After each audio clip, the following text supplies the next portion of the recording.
వెంటనే ఏకంగా 2 భూకంపాలు. వెంటనే 2 భూకంపాలు అయితే రావడం జరిగింది. మీరు ఇక్కడ చూడొచ్చు పెద్ద బిల్డింగులే మొత్తం కూలిపోయే పరిస్థితి అయితే రావడం జరిగిందనమాట. ఇది మనకి బ్యాంకాక్‌లో కూలిన భవనం అనమాట. ఇక్కడ మీరు చూసుకున్నట్లయితే క్షతగాతులను అయితే తీసుకెళ్తున్నారు. ఇక్కడ చూడొచ్చు పెద్ద బిల్డింగులు. మనకి 20 అంతస్తులు, 30 అంతస్తులు ఉన్న బిల్డింగులు కూడా కూలిపోయే పరిస్థితి వచ్చింది. భూకంపంలోని సహాయక చర్యలు అయితే జరుగుతూ ఉన్నాయన్నమాట. మనకి మయన్మార్, బ్యాంకాక్‌లో విధంగా భయాందోళనతో ప్రజలందరూ కూడా పరుగులు పెట్టే పరిస్థితి ఇక్కడ మీరు చూడొచ్చు. ఏ విధంగా కూలిపోతుంది ఏంటనేది బిల్డింగు.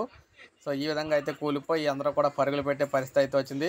భూకంప తీవ్రతకు పరుగులు తీస్తున్న ప్రజలన్నమాట. అందరూ కూడా చెట్ల కిందకి బిల్డింగ్ నుంచి బయటకు వచ్చి చెట్ల కిందకి వెళ్ళే పరిస్థితి అయితే వచ్చింది. సో కారణంగా ప్రజలు బయటకు వచ్చి ఉంటూ ఉన్నారన్నమాట. మొత్తం అందరూ కూడా బిల్డింగులో ఎవరెవరు కూడా అందరూ బయటే ఉన్నారు. వరుసగా వెంటనే 2 సార్లు అయితే రావడం అయితే జరిగింది ఈ భూకంపాలు. అటు మయన్మార్, ఇటు బ్యాంకాక్లోని రావడంతో మనకి ఇండియా కూడా పొంచి ఉండే ప్రమాదం ఉందన్నట్టు భయంలో అయితే అందరూ ఉన్నారన్నమాట. మీరు ఇక్కడ చూడొచ్చు మొత్తం బిల్డింగ్లు అంతా ఏ విధంగా అయితే కోల్పోయి ఏంటనేది. సో ఇది మనకి తాజా సమాచారం ఇప్పుడే వచ్చింది. ఒక లైక్ చేయండి, సబ్స్క్రైబ్ చేసుకోకపోతే మన ఛానల్ సబ్స్క్రైబ్ చేసుకొని ఫాలో అవుతుండండి.